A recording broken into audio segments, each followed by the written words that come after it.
Boa noite. Oi, Johnny, querida. Saudades. Boa noite, gente. A gente está dando aqui continuidade à nossa jornada Feminismos Plurais. Essa jornada que começou na terça-feira, com o aulão que eu dei sobre o lugar de fala. Ontem a gente teve o Adilson Moreira falando sobre racismo recreativo e piadas racistas. Hoje a gente vai ter. Olá, Ana Flor, querida! Hoje a gente vai ter a brilhante professora Alessandra Devuski falando sobre colorismo, né? Esse tema tão fundamental. Olá, Pai Roger, sua bênção. Esse tema tão fundamental, que é o próximo título da Feminismos Plurais e que gera ainda muita confusão, sobretudo nas redes sociais. Fabiola, querida parceira, e a gente aqui vai dar continuidade a essa nossa jornada. Amanhã a gente tem o professor Sidney Nogueira falando de intolerância religiosa, oitavo título da coleção Feminismos Plurais.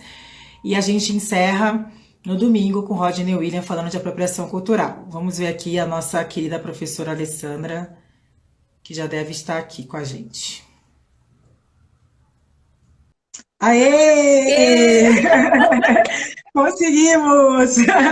era pelo celular. Eu peço desculpas, eu estava achando que dava para fazer pelo computador, mas não tem problema. Imagina! E como é que você está? Tô bem, tô Acompanhando o bem. Brasil aí de longe, né? Olha, eu vou te dizer uma coisa, Jamila, não é uma coisa normal o que a gente está vivendo. Eu acho que existe um exacerbamento das nossas desigualdades de uma forma geral, mas a gente tem que viver um dia de cada vez porque a gente precisa sobreviver a tudo isso, né? E a gente tem um papel Uhum. fundamental nisso, o povo negro tem um papel fundamental nisso, o povo indígena, para colocar esse país nos trilhos. Então, se é a resistência que eles querem, a resistência eles terão. Eles terão, é isso. Gente, antes de mais nada, eu vou desativar aqui os comentários, para a gente poder ver a professora, que inclusive é lindíssima e belíssima. E aí, Para quem depois, está quando falando. faltar 15 minutos, eu ativo de novo para vocês mandarem aqui os comentários para a professora Alessandra, tá bom? Vou desativar e depois eu ativo.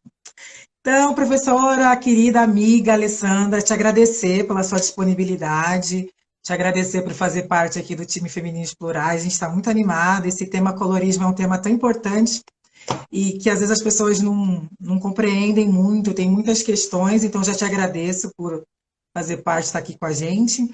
E acho que antes de mais nada, você pode se apresentar, nada melhor do que você para contar a sua trajetória para nós.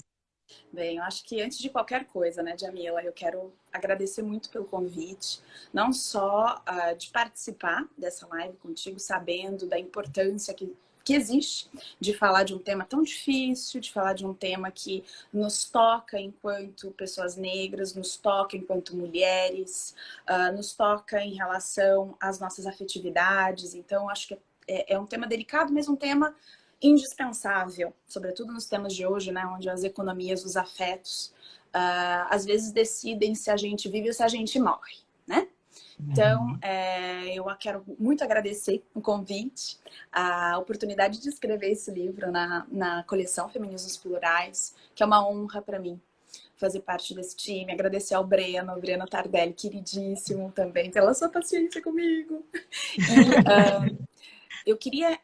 bom, como é que eu me apresento? Bem, eu me chamo Alessandra Devulsik, e eu sou matogrossense, né? E isso faz toda a diferença.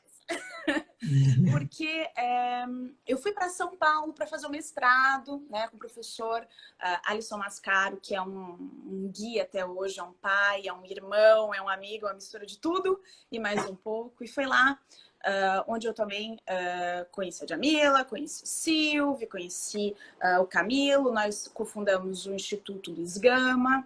E desde Mato Grosso, a militância no movimento negro foi algo constitutivo, né, da minha identidade como pessoa, mas sobretudo como ente político, né?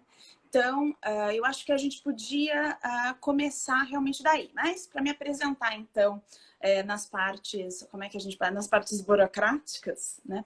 Então, eu sou advogada, no Brasil. Não sou advogada no Quebec, sou advogada no Canadá, né? Sou advogada só no Brasil. Eu tenho mestre em direito, eu tenho mestrado em direito político e econômico pela Universidade Presbiteriana Mackenzie e fiz o meu doutorado em direito econômico pela Universidade de São Paulo, pela USP. E vim para cá estudar e as coisas deram super certo. Eu leciono hoje na Université de Québec à Montréal, que é a Universidade do Quebec, em Montreal, no departamento de Direito ainda. O direito é um flagelo e é uma alegria na minha vida. É uma cruz e é um amor aí meio esquisito que a gente tem, né? Com todos os seus limites aí dos quadros jurídicos e da engenharia do direito. E eu ainda continuo na militância, obviamente, ainda que distante, no Brasil. Nós temos aqui o Coletivo Brasil Montreal, né? Eu dou um alô para o pessoal do Coletivo Brasil Montreal, que alguns amigos estão aí vendo, que é um coletivo justamente que faz uma resistência grande desde a época, e foi fundado em 2016, quando começaram os problemas de ordem democrática, né, no Brasil. Obviamente que a gente teve outros problemas de ordem democrática na história, mas eu digo da história recente, né, após a Constituição de Montreal. Tem uma mobilete que acabou de passar aqui, eu peço desculpas. E, portanto, eu tenho uma militância também no movimento negro aqui em Montreal, que é uma militância forte, como existe no Brasil, né? As pessoas têm aí essa fantasia, que eu também tinha, né? Que o Canadá é esse paraíso, né? A gente tem o primeiro-ministro, o nosso primeiro-ministro Justin Trudeau, que efetivamente tem algumas políticas públicas muito interessantes em relação ao que eles chamam aqui de diversidade, né? As pessoas racializadas, pessoas negras, pessoas autoctones, mas tem muito problema de ordem discriminatória. A gente teve até um problema agora recente, no qual o primeiro-ministro disse no Brasil, o primeiro-ministro do Canadá, Justin Trudeau, disse no Canadá existe racismo sistêmico que a gente precisa combater. E no dia seguinte, o governador do Quebec falou: racismo sistêmico não existe no Quebec. Então, existe essa tensão entre reconhecer o óbvio, porque reconhecer o óbvio significa tomar atitudes estatais em relação à desigualdade, uma coisa que existe aqui. E o colorismo é um fenômeno global, como é o racismo, né? Eu nunca vou deixar de fazer publicidade para esses dois livros importantes, que é o Manual Antirracista e o Lugar de Fala, da Jamila, e o Racismo Estrutural, do Silvio, e que mencionam e que falam disso muito bem, que é o fato de que o colorismo ele é um braço do racismo. E o racismo, uma vez que estrutura as sociedades no mundo, que estrutura mesmo o sistema do capital, ele está em todo lugar. E o colorismo, como é uma tecnologia, a gente vai dizer assim, uma estratégia de dentro do racismo, ele também está presente. Então, como é que a gente podia, então, iniciar essa nossa conversa sobre o colorismo hoje, para a gente tentar aí, começar das mesmas bases? O que a gente compreende por colorismo? O colorismo é uma hierarquização de pessoas negras, né? E como é que a gente hierarquiza as pessoas negras? A gente hierarquiza as pessoas negras de acordo com a sua proximidade do que a gente entende como fenótipo africano. Então, os traços negroides: a largura do nariz, a grossura dos lábios, a textura do cabelo, os corpos, né? Tudo isso faz parte, portanto, dessa concepção daquilo que é o negro e daquilo que é a negra. E já começa errado, né? Já começa errado porque na África existe diversidade. E isso é um erro muito, muito, muito comum das pessoas que gostam de falar da África sem conhecer o continente africano, que é achar que na África todo mundo é igual, né? E que os fenótipos são iguais, mas não são, não, né? Então, portanto, eu mesmo trabalho num organismo comunitário aqui, que eu tenho muito orgulho, chama Santo Communautaire Bon Courage, no qual a gente atende, a maior parte das pessoas que a gente atende, a mais de 80%, são pessoas que vêm do continente africano e que vêm fazer a imigração para o Canadá, que na maior parte das vezes também estão sofrendo aí uma situação de muita vulnerabilidade, né? E é muito interessante porque estudando o colorismo e ouvindo as narrativas, a gente percebe o quanto o congolês, o senegalês, o africano do sul, a pessoa que vem da Etiópia, a pessoa que vem da Somália, elas têm concepções de negritude também que são distintas, além da, obviamente, uma cultura absolutamente diferente. E isso, no Brasil, é forjado de uma forma muito violenta. Primeiro porque o próprio processo de escravização é um processo que evacua o ser de toda a sua humanidade, né? Faz parte do processo de escravização evacuar a pessoa de qualquer sentido identitário, porque você precisa fragilizar o ser a tal ponto, que é o que o Willie Lynch diz, né? Que é quebrar, ele precisa quebrar o sujeito. Como é que você quebra o sujeito? Você quebra o sujeito negando que ele fale a sua língua, negando que ele tem uma identidade única, negando que ele é um sujeito, né? Então, no Brasil, as pessoas, e eu detesto o termo, né, os escravos africanos, né?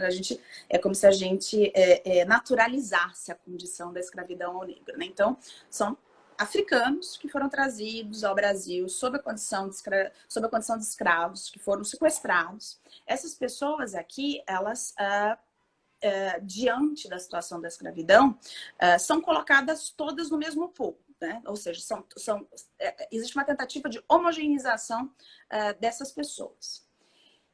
Só que isso não é suficiente.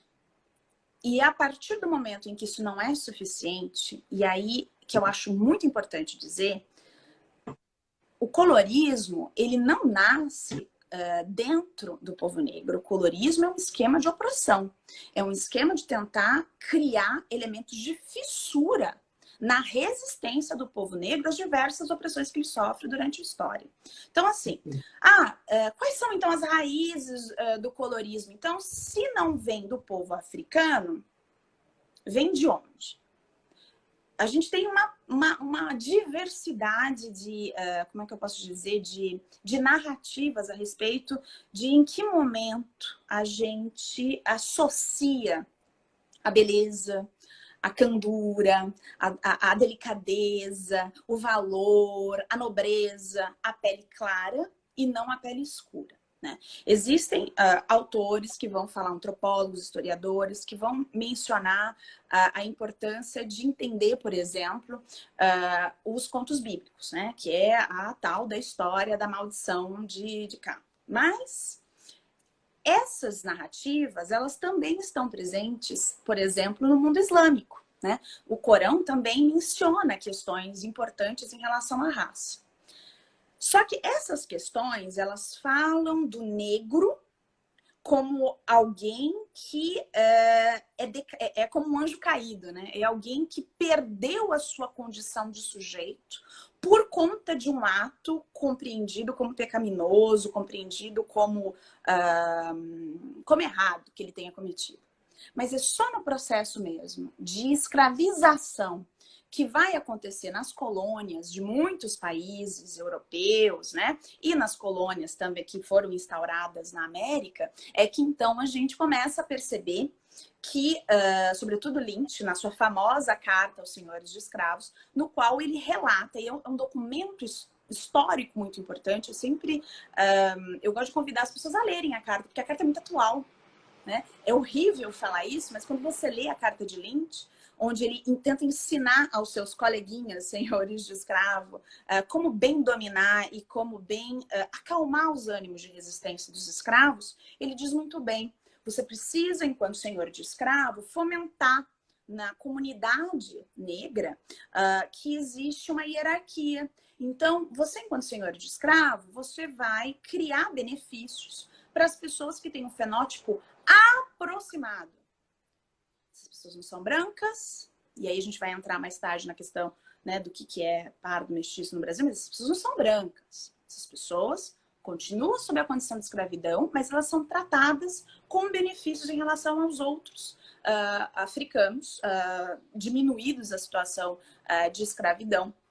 E aí é quando surge a figura, né, da mucama, é quando surge a figura horrorosa do criado mudo, que é um negócio que sempre me me apavorou pensar no que é, sobretudo eu que gosto muito de dormir, né? O que deve ser, né, por um ser humano ficar uma noite inteira acordado com os pertences do senhor de escravos sem poder falar, né? Então, além de todas as atrocidades que foram cometidas pelo povo negro, o sistema da escravidão, portanto, cria essas hierarquizações por meio de pequenos benefícios que são dados.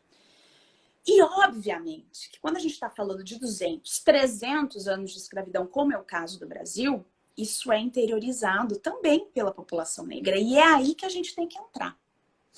E eu acho que nada é mais bonito do que o papel do movimento negro, do papel histórico que o movimento negro teve no Brasil, de permitir que as pessoas pudessem se orgulhar das suas raízes africanas, né?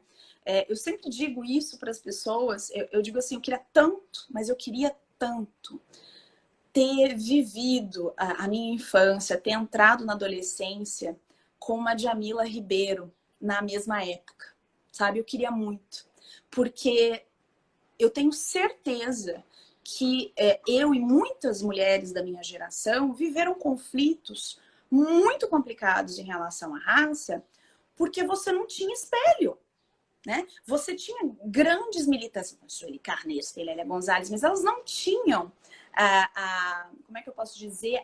Elas não entravam na nossa casa, como a Djamila entra hoje. Então, ouvir de adolescentes hoje ter a capacidade de responder e de replicar certos estratagemas racistas e do colorismo, às vezes em relacionamentos abusivos, inclusive, mostra o quanto é importante a gente discutir certos temas, porque esses temas nunca estiveram na pauta pública, né? Então, o colorismo no Brasil, ele é insidioso como ele é em todo lugar. Eu vou dar um exemplo aqui muito claro. No Canadá, a gente teve uma discussão há pouquíssimo tempo atrás, uma discussão em termos culturais, que vários artistas faziam a mesma demanda que a gente vê repetida no Brasil. Quer dizer, acho que a demanda, inclusive, acontece primeiro no Brasil. A gente nunca sabe se, de repente, um artista canadense não andou lendo a mídia brasileira e falou, peraí, que esse pessoal tá tendo aí uma boa chamada, a gente vai fazer a mesma coisa. Mas é para a gente realmente perceber que o colorismo, ele atinge as pessoas negras em todo e qualquer lugar, independente da classe social.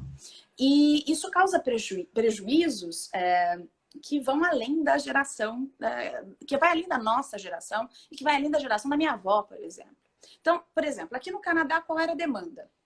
A demanda era papéis de grande repercussão, protagonistas de grandes programas. Aqui não tem novela, mas eles têm um similar, né? E quando são ocupados por pessoas negras, são pessoas negras com fenótipos europeizados, porque são pessoas que vêm de um processo. Eu detesto esse termo em inglês, mas é o tema que a Meghan Markle usou para se definir, que é o tema do biracial. Né? Então, como se a pessoa tivesse duas identidades raciais. Eu tenho muita dificuldade na compreensão da questão. Eu compreendo quem usa, mas a gente vai falar mais sobre isso, mas existe também uma evacuação aí de coisas, de elementos políticos importantes. E essa demanda aconteceu no Brasil também. Só que tem uma diferença, né? No Canadá, a população negra é muito menor. No Brasil, nós somos a maioria, nós somos 56% da população. E aí é isso que efetivamente faz com que a violência da nossa inexistência em postos decisionais, em grandes emissoras e no protagonismo geral político, isso causa... Não é só um problema simbólico e imagético, é claro que é também. É claro que é importante que a gente se veja nesses locais. Mas mais do que isso, estar ocupando postos decisionais significa que o olhar que eu vou dar para fenômenos socioeconômicos e políticos ligados, por exemplo, à necessidade de creches, né? Por exemplo, ligados à questão de uma remuneração básica para as pessoas, para famílias monoparentais ou para mães que educam seus filhos sozinhas e que na maior parte das vezes são mulheres negras, por questões ligadas ao racismo. Se eu tenho pessoas negras em postos decisionais refletindo sobre essas questões, é evidente que o olhar e a reflexão dessa pessoa vai ser muito mais voltado a compreender de dentro o fenômeno e apresentar soluções que sejam soluções discutidas com a comunidade. Porque o que aconteceu e acontece historicamente no Brasil é que essas discussões elas são feitas em um alto escalão no qual as pessoas diretamente afetadas não têm nenhuma possibilidade de apresentar, por exemplo, se aquela medida vai ser efetiva ou não, será que não tem uma outra forma de melhorar a questão ou não. Portanto, a presença do corpo negro, a presença da pessoa negra, ela é fundamental para a estruturação do Estado, para a estruturação das políticas públicas, porque senão a gente tem aquilo que a gente chama de tokenização do negro, né? Então a gente vai lá, coloca um negro dentro de um ministério inteiro e está resolvido o problema. E aí onde entra o colorismo? O problema do colorismo é que na maior parte das vezes quando isso é feito, essa pessoa não é uma pessoa negra de pele escura. E aí é muito complicado, porque isso tem uma leitura dentro da nossa comunidade, mas isso também reflete para as pessoas que são brancas, que é uma compreensão absolutamente equivocada que quando a pessoa tem a pele mais clara, ou que quando a pessoa tem o fenótipo aproximado do fenótipo europeu, essa pessoa, ela tem mais competência. Essa pessoa, ela é mais capacitada, o que é absolutamente falso. Então, para a gente tentar estabelecer parâmetros, né?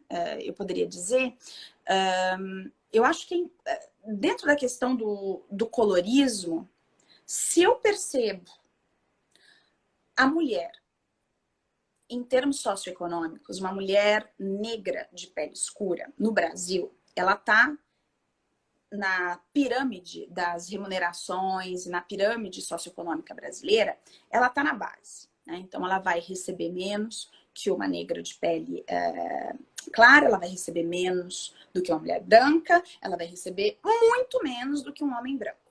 E o homem negro está também dentro desse escalão, dentro dessa escala. E aí eu estava analisando esses dados justamente essa semana para ver se tinha alguma coisa que tinha mudado, né? Não mudou.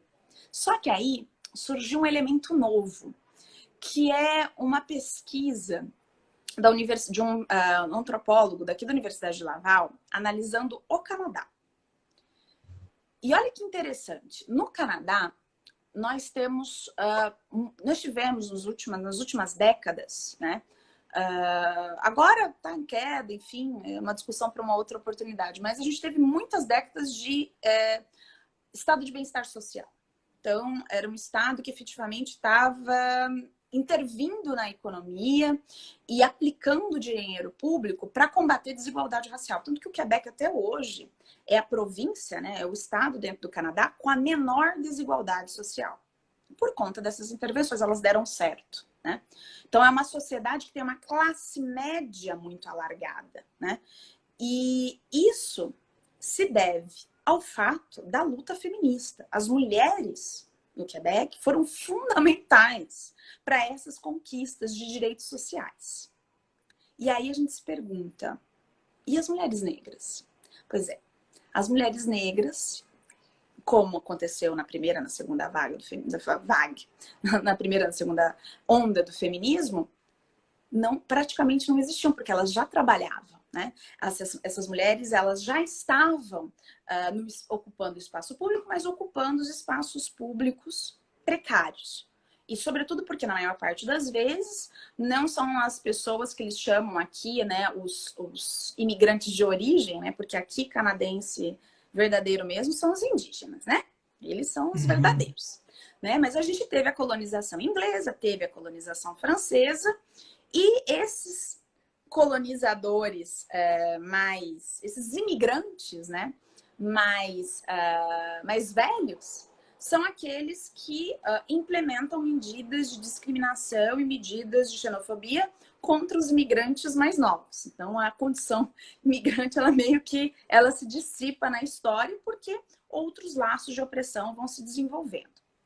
E esse movimento feminista no Canadá permitiu, portanto, que várias conquistas fossem feitas, mas, obviamente, deixando de lado mulheres indígenas, que aqui eles chamam de mulheres autoctones, deixando de lado mulheres racializadas, porque essas mulheres podem ser negras, elas, e aqui o que eles chamam de minorias visíveis, né?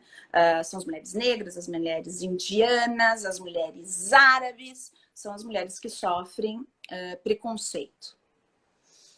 E aí, por conta da sociedade no Canadá ter menos desigualdade social, por conta da sociedade no Canadá ela ser menos sexista que no Brasil, o gap, a diferença entre aquilo que ganha o homem branco e a mulher branca é um gap menor.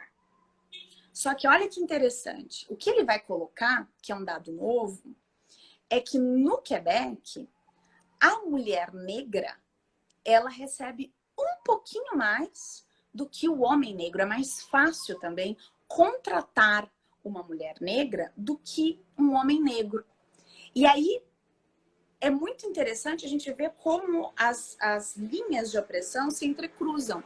Porque a solução dos mecanismos de opressão aqui, a solução, mas a leitura, né, daqueles que detêm o poder é que a mulher é mais dócil, né, que é uma visão efetivamente, porque a gente é dócil até a página 1, né, quando precisa a gente faz o que tem que ser feito.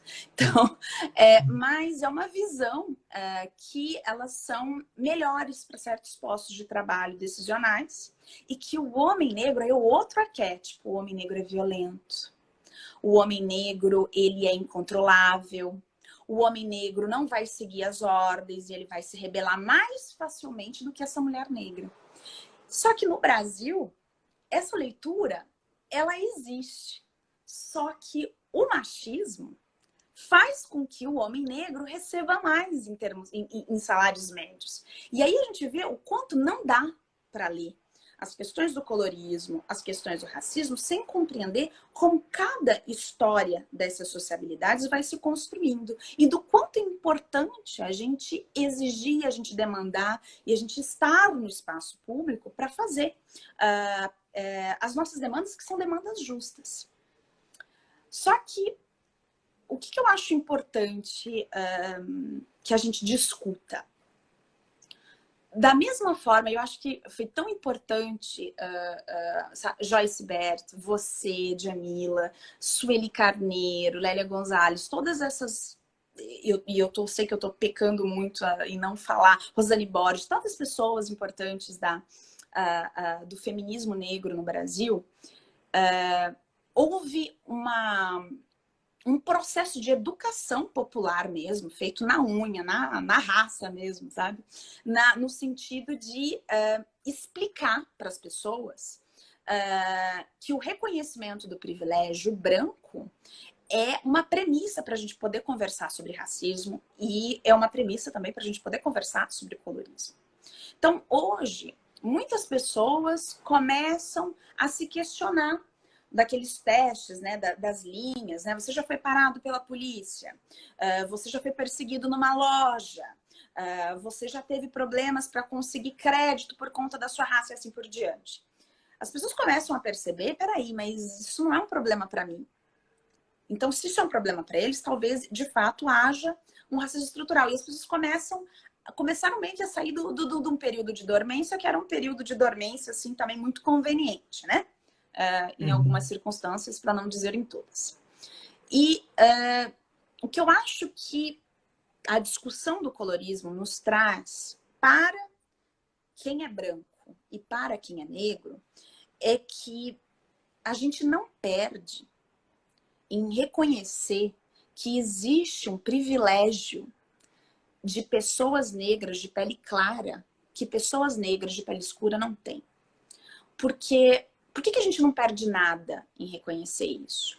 Porque isso faz parte de uma luta por reconhecimento e dignidade do povo negro como um todo. Então, para o povo negro, não dá para pensar em emancipação, não dá para pensar em viver num mundo melhor se eu esmago a possibilidade da minha irmã negra de pele escura de ascender, de poder usar de todas as suas competências e de todas as suas habilidades, de poder fruir da vida com segurança.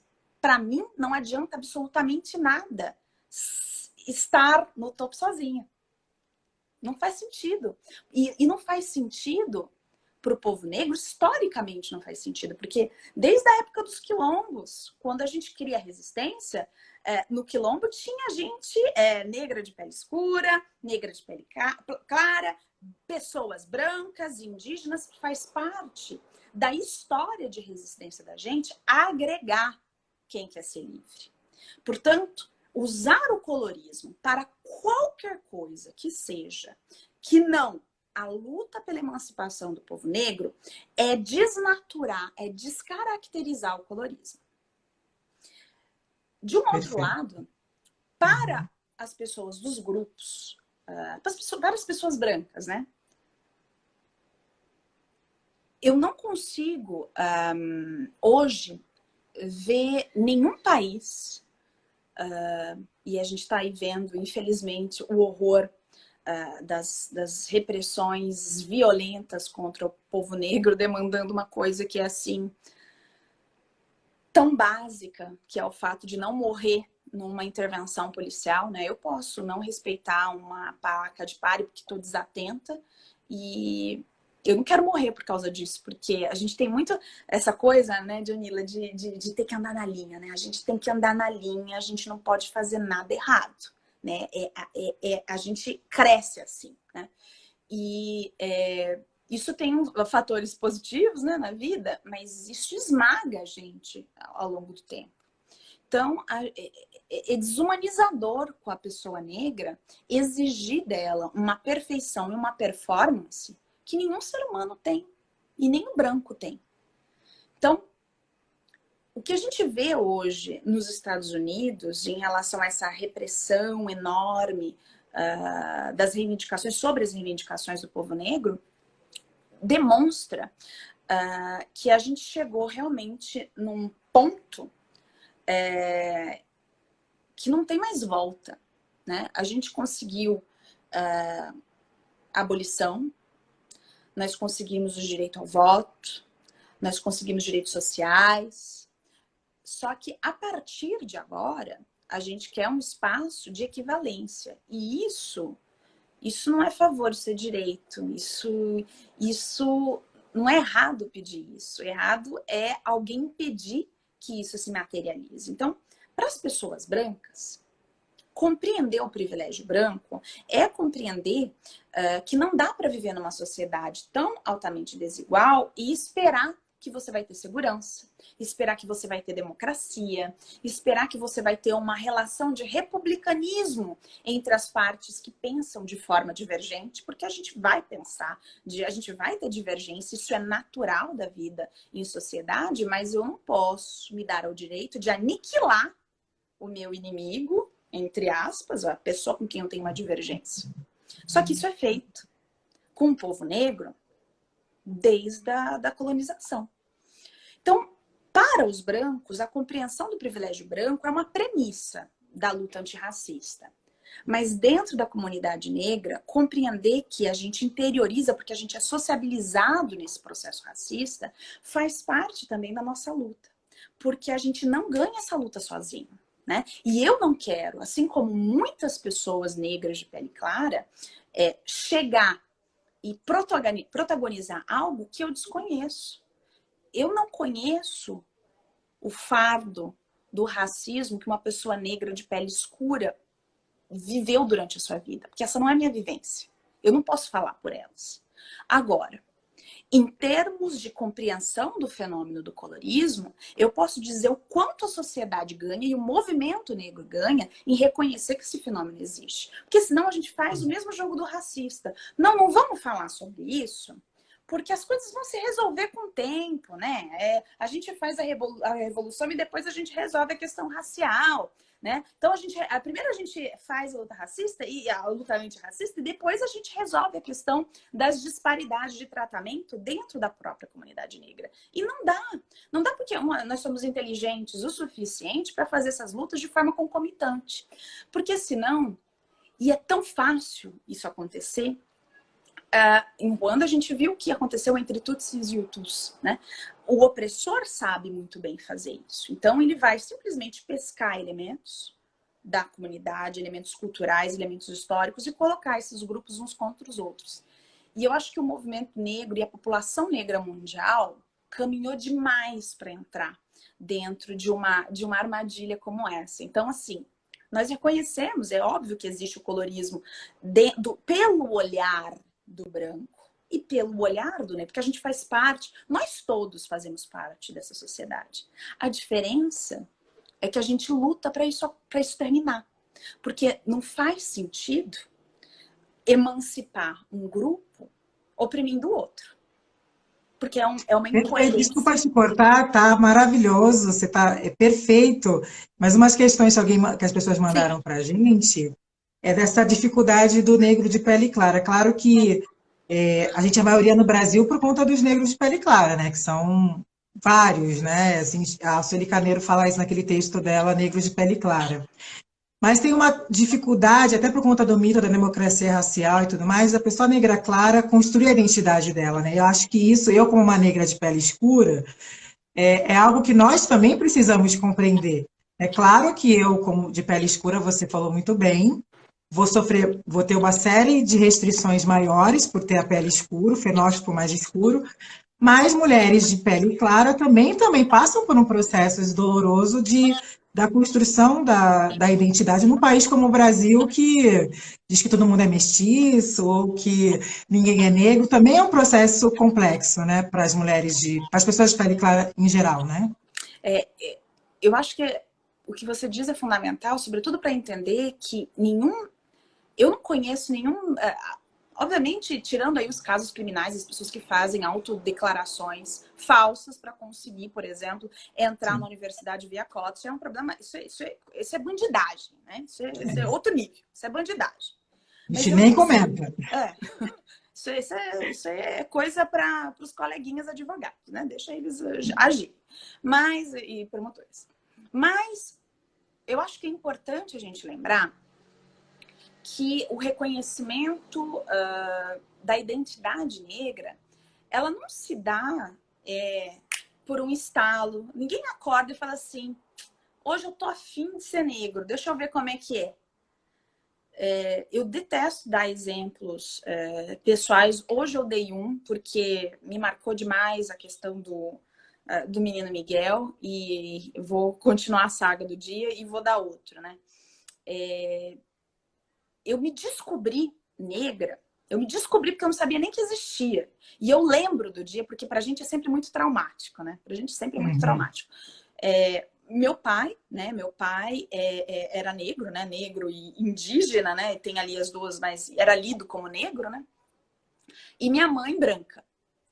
E minha mãe me matriculou na escola, enfim, uma cidadezinha. Eu nasci numa cidadezinha bem pequenininha, no interior de Mato Grosso, quase não existe, mas está lá, e eu tenho muito orgulho de ser diamantinense. Minha mãe queria, obviamente, melhor para mim, me inscreveu nessa escola. E a diretora ligou e minha mãe estranhou, dizendo, olha, é o seguinte, sua filha vai precisar passar por um teste. E a minha mãe tinha colegas, né? Ela assim, mas não ligou para nenhuma das outras, por que ligou para mim? Por que a minha filha tem que fazer um teste? Mas, ok, e me mandou fazer um teste. Eu lembro desse teste até hoje. Eu lembro da cor da cortina, eu lembro da iluminação da sala, eu lembro da expressão da professora, eu lembro de tudo. E ela me fazia perguntas, e na verdade o que ela estava fazendo? Ela queria que eu lesse. Mas eu tinha 6 anos. Eu ia entrar para ser alfabetizada. Não dava para fazer milagre. E eu estava saindo do maternal, então a ideia de que alguém estava me pedindo para fazer uma coisa que eu não conseguia e que tinha relação com o estudo, aquilo me destruiu. Porque obviamente que eu não sabia ler. Então eu ficava ali tentando catar as letras e a professora sem graça com a diretora olhando, e ela, não, efetivamente ela não sabe ler. E aí ela ligou para minha mãe e falou assim, ó, não dá para fazer a inscrição da sua filha. Meu pai ficou chocado, minha mãe ficou chocada. Mas eles não... Década de 80, interior de Mato Grosso, né? A gente não pescou, né? E aí, o que a minha mãe fez? Minha mãe contratou uma professora particular, uma mulher que... Enfim, uma mulher maravilhosa, uma mulher negra de pele clara, que me alfabetizou literalmente na cama. Então, assim, a gente brincava na cama, assim. Né? Por isso que eu falo que... para mim, estudar sempre foi uma brincadeira. Então, graças a esse episódio horroroso, a alfabetização, para mim, foi um processo de amor e de afeto. Por causa dessa mulher. Essa mulher negra de pele clara me salvou. Né? E quando eu entrei, finalmente, no outro ano, perdi um ano inteiro, ninguém sabia ler, só eu. E aí ficou claro. Porque todas as crianças eram brancas e eu era a única negra. E aí no ano seguinte ela não tinha mais desculpa. Então aquilo me marcou e um ano depois eu mudei de escola, porque obviamente a minha família se deu conta, né? E foi um processo extremamente massacrante. Foi nessa escola, porque até então eu não tinha noção. Eu fiquei sabendo dessa história anos depois. Já era adolescente, mas foram nos episódios dessa escola no qual as crianças, enfim, todas as injúrias raciais normais, né? Macaca, cor de fim de churrasco, preta safada, e eram coisas efetivamente pesadíssimas. E o negócio do preta, que aquilo era... E aí, eu não tinha noção. Então, eu cheguei em casa, peguei um negócio de lápis de cor, falei, mãe, essas crianças têm problema, né? Porque, olha só, o lápis de cor preto, botei no meu braço. Minha mãe, isso acabou com a minha mãe. Eu botei o lápis de cor preto no braço, o lápis de cor marrom. Falei, mãe, sou marrom. Por que eles estão falando que eu sou preta? Por quê? Porque preto é o político, né? Não é uma questão do tom de pele, é uma questão de como você é lido. Então, diferente dos Estados Unidos, não é pelo genótipo. Não estou interessado se você foi, se o seu avô, se a sua bisavó foi negro, foi negra. E ainda no meu caso, eu ainda tenho um sobrenome europeu. Ninguém está nem aí para isso. Por quê? Porque no Brasil é a tua cara, é o teu fenótipo. E ali naquela circunstância eu fui lida como negra e fui sociabilizada como negra a vida inteira. Então, o colorismo é algo que te dá privilégios, mas ele não retira de você o fato de que você é um negro. E ao ser considerado negro, você não tem acesso ao clubezinho da escola, você não tem acesso a uma educação padrão, porque você é o ponto fora da curva, né? Sobretudo em ambientes mais elitizados, você está ocupando um lugar que não te pertence. Então, esse processo de descoberta, a gente vai dizer, da negritude, não é efetivamente um processo de descoberta individual. A nossa identidade negra, ela é colada na nossa testa pelo outro. Ela é construída pelo... E isso, Fanon diz, Lacan diz, isso está bem teorizado, existe uma base muito importante já de bibliografia a esse respeito do quanto a nossa identidade racial, ela é também, mas sobretudo, construída pelo olhar do outro. Eu preciso do outro para me identificar. Só que, veja bem, por que eu sei que é difícil para algumas pessoas? E eu vejo, às vezes, assim, amigos, né, pessoas com quem a gente se relaciona, que são negros, mas que se identificam como pardos. Eu acho que, antes de julgar a escolha, é um negócio tão pessoal, é um negócio que tem tanta relação com a vivência de cada um, que a gente precisa sair da postura do julgamento e partir para a postura do acolhimento. Porque cada história, e o país é tão grande, né? Talvez aquilo que eu vivi no interior do Mato Grosso, talvez eu tivesse sido sociabilizada ligeiramente de forma diferente, se não tivesse sofrido o bullying que eu sofri, se eu tivesse, por exemplo, sido sociabilizada no Rio de Janeiro, no Roraima, eu não sei, né? Mas a questão é, a identidade racial, ela é fenótipo, sim, ela tem esse caráter do fenótipo, mas ela é uma construção política. Se o racismo não me toca, enquanto pessoa racializada, enquanto pessoa negra, das duas, uma. Ou eu sou cego, e eu acredito que não é o caso, né? Ou eu tenho problema aí de ver aquilo que acontece no mundo, ou eu tive privilégios suficientes por conta da minha associação a traços europeus que isso não chegou a me incomodar. Porque eu não conheço uma pessoa que se declare negra pelo prazer de... Eu não conheço. Eu não conheço.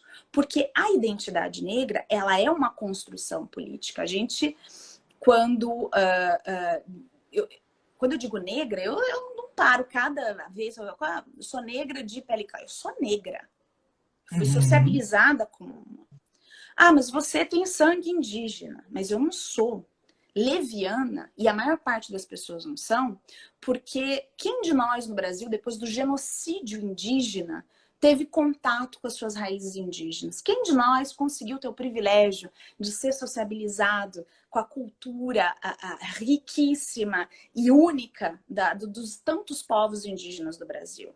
Mas a gente é mais acolhido por quem? Pela nossa comunidade negra, que é a comunidade mais próxima. Então, você vai ter mais contato com o quê? Com a religiosidade indígena, que às vezes, infelizmente, por conta de tudo que aconteceu com a instituição do INCA, com a forma pela qual a gente lidou com a questão historicamente indígena no Brasil, elas estão distantes dos grandes centros, né?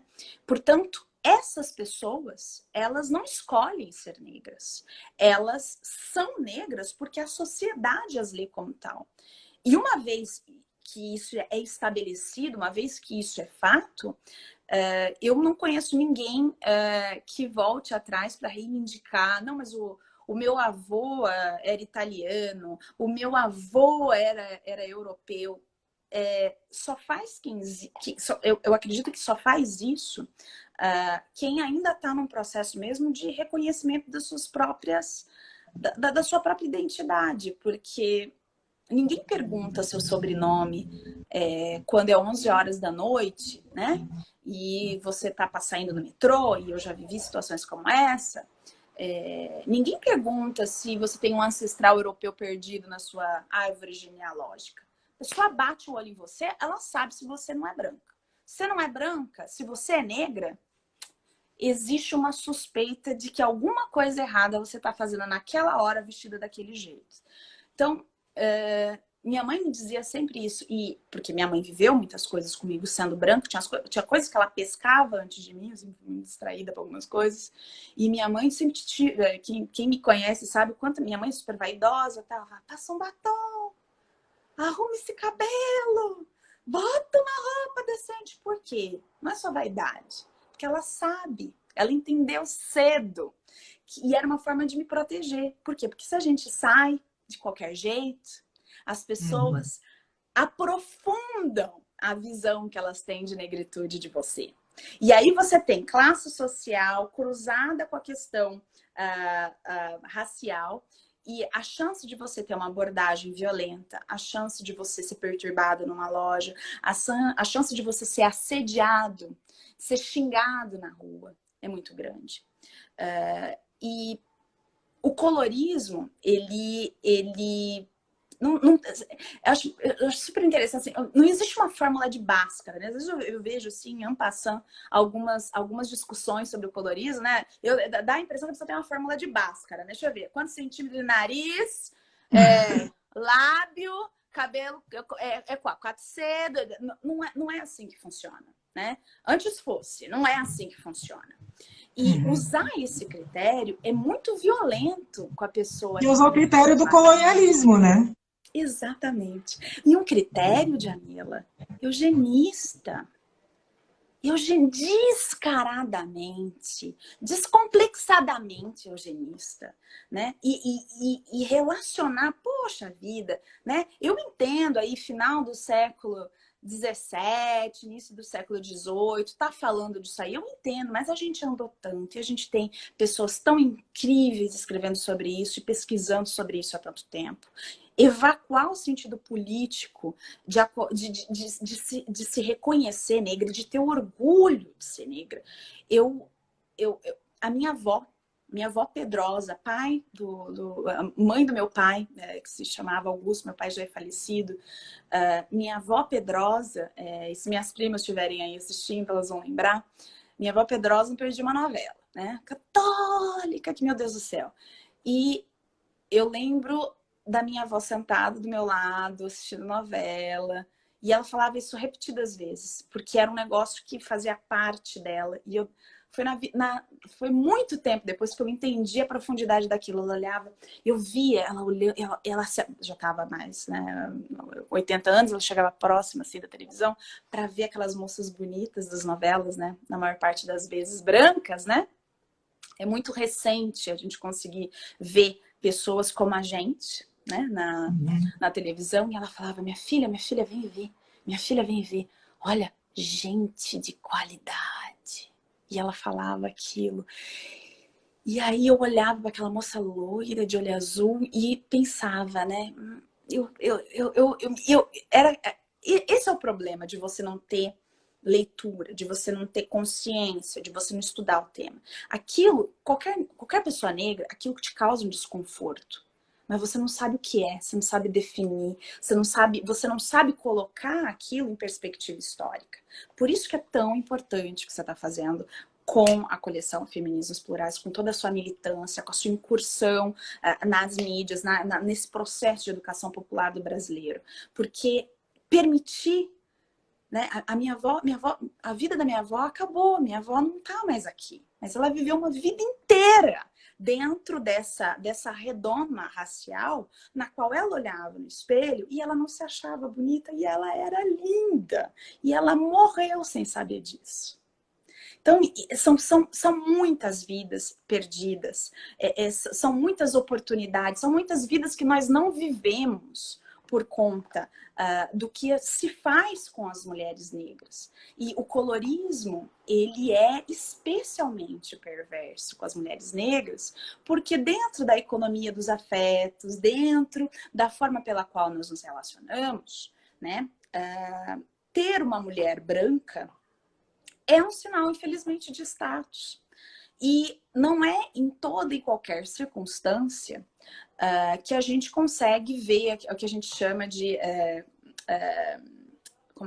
eu não vou conseguir falar o termo em português, mas o fato é que é menos importante ficar julgando as escolhas amorosas que as pessoas fazem, mas é mais importante nesse processo entender que uma mulher negra no Brasil é uma mulher que é preterida e ela nasce preterida. Desde o início da sua infância até a sua vida adulta. Você encontrar um homem que consiga se desvencilhar dos limites, porque são limites, né? São vetores realmente que encurtam muito a visão das pessoas, né? Então, encontrar um homem que não seja machista, um homem que não seja racista, um homem que não seja classista, um homem que não tenha problema em viver sexualidades, né, que existem para serem vividas, né? Isso é algo que já é difícil para qualquer mulher branca. Para mulheres negras, isso é especialmente difícil. E eu acho que não nos cabe dizer para as pessoas com que elas têm que se relacionar. Mais importante que isso é que, de fato, um dia a gente consiga realmente se relacionar com as pessoas que a gente quer se relacionar, né? Que a gente possa amar sem ter prejuízos em relação a isso, né? Porque, às vezes, relacionamentos, a gente chama relacionamentos afropositivos, afrodeterminantes, afrocentrados. São relacionamentos que não podem ser forçados. Você não pode impor isso para ninguém, da mesma forma que a gente também não faria imposição para as pessoas brancas que elas se relacionem somente com pessoas brancas. Não faz sentido nenhum. Se existe um objetivo da nossa luta, é um objetivo para o qual e no qual as pessoas sejam livres para fazer aquilo que elas bem entenderem. Agora, Isso não significa dizer que a gente não reconheça e que a gente não compreenda que as escolhas que são feitas hoje são escolhas que são, em alguma medida, determinadas pela sociedade racista na qual a gente vive. Então, quando a gente diz que mulheres têm mais dificuldade de conseguir parceiros, mulheres negras no Brasil têm mais dificuldade de conseguir parceiros e estão mais suscetíveis a viver uma vida inteira sem, se quiserem, ter um companheiro, isso não é o mesmo. Isso não se dá, isso não é vivido da mesma forma por homens, porque homens no Brasil homens negros no Brasil têm outros privilégios, né? Relacionados com outros vetores de opressão. Só que quando eu digo isso, não é para afirmar que eu devo fazer, ou eu devo estimular, ou eu devo incitar as pessoas a se relacionarem com X, Y e Z.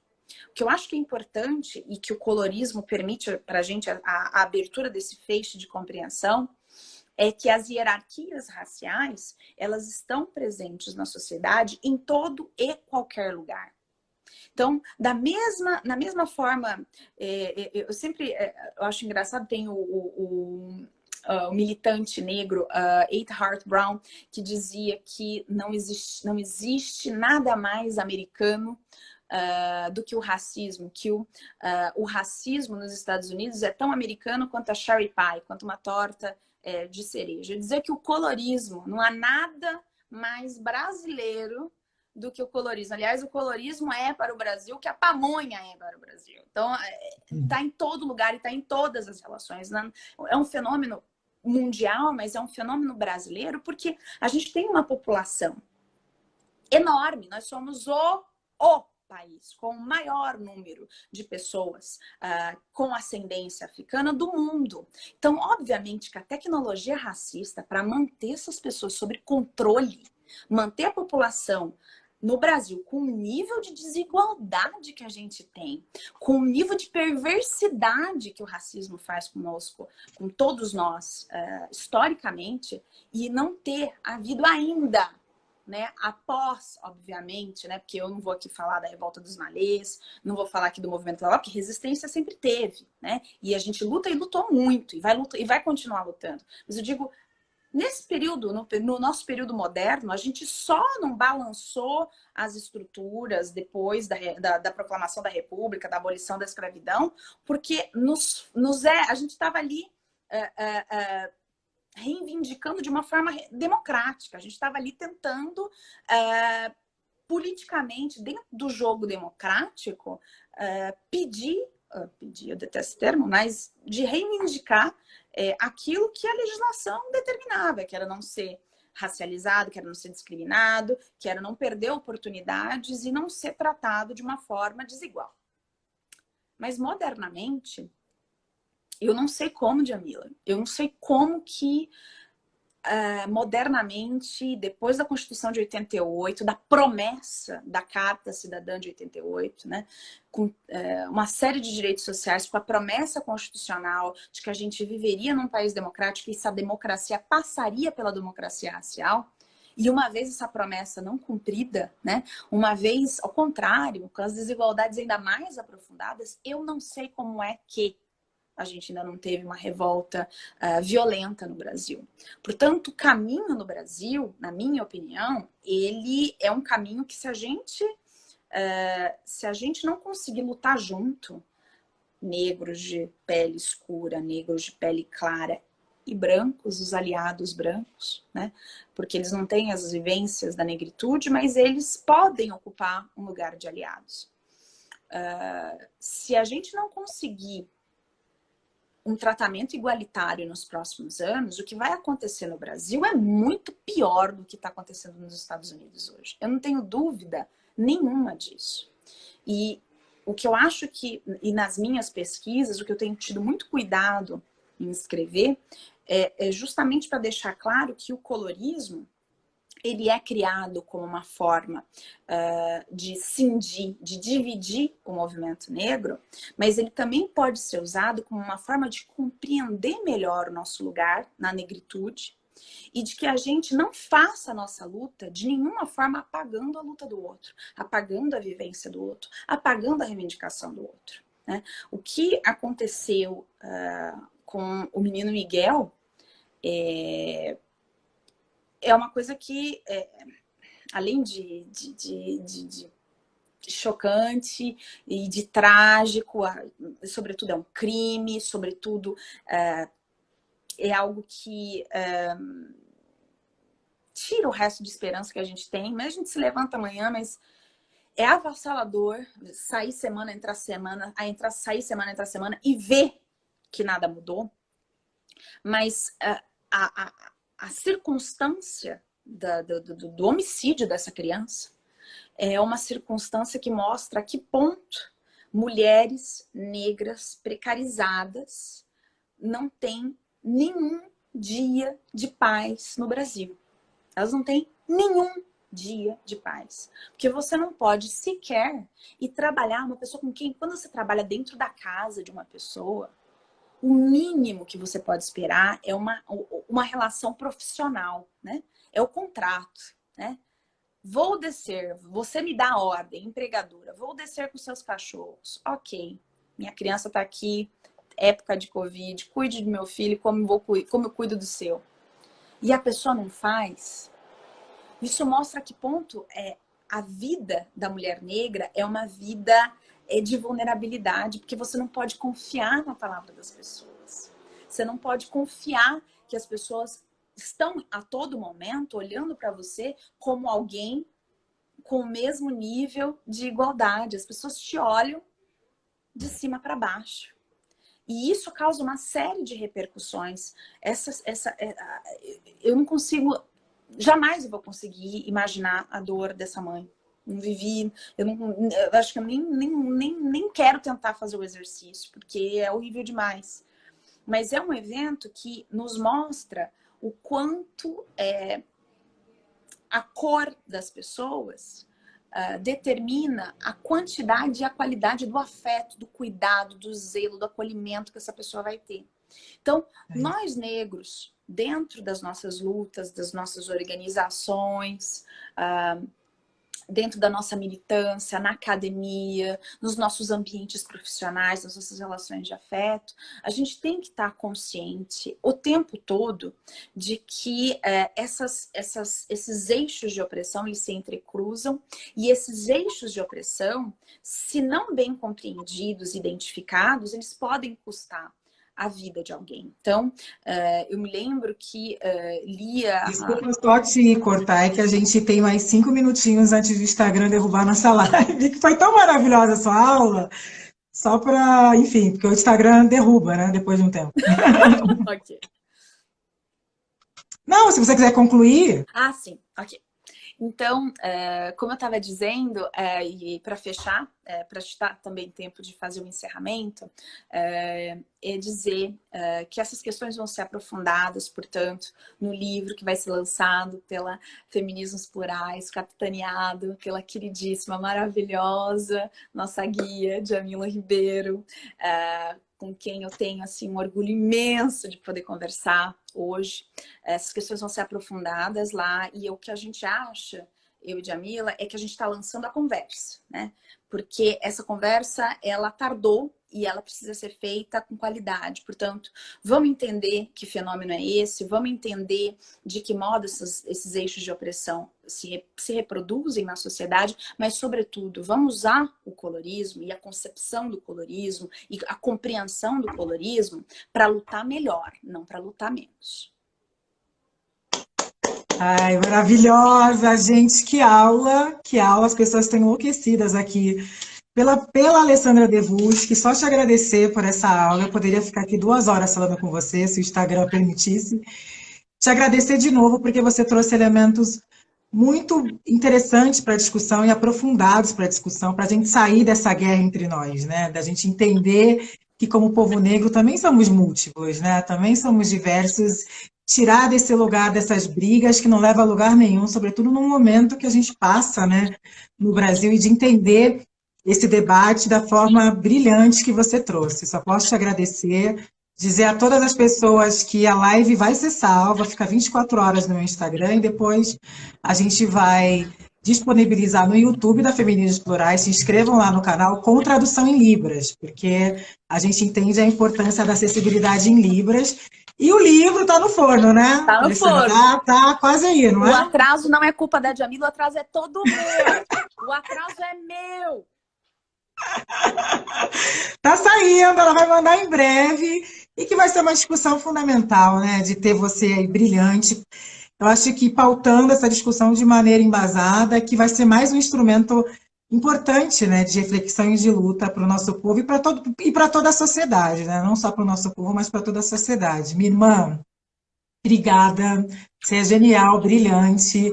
Foi uma aula incrível. Eu acho que conseguiu, só nessa primeira aula, já sentiram aí um gostinho do livro incrível que vem por aí. Só te agradecer de todo o coração por ter nos dado essa honra dessa conversa. E lembrando que me mandaram aqui um lembrete, que amanhã continua a jornada, 18 horas, Sidney Nogueira, falando sobre intolerância religiosa. E no domingo, às 18 horas também, Rodney William falando sobre apropriação cultural. Agradecer a todas as pessoas, foi o pico de 8.000, você viu, né? Passou de 8.000 pessoas assistindo. Agradecer a todas as pessoas que acompanharam aqui a live e continuem acompanhando a jornada. Se inscrevam no nosso grupo no Telegram, Feminismos Plurais no Telegram, o link está lá nos stories, para a gente continuar essa conversa. Beijo, minha irmã. Axé e saúde para nós, viu? Obrigada, axé, axé. Axé, minha irmã, para nós. Obrigada e axé a todos aqui que nos acompanharam. Obrigada a todos. Beijo. Tchau.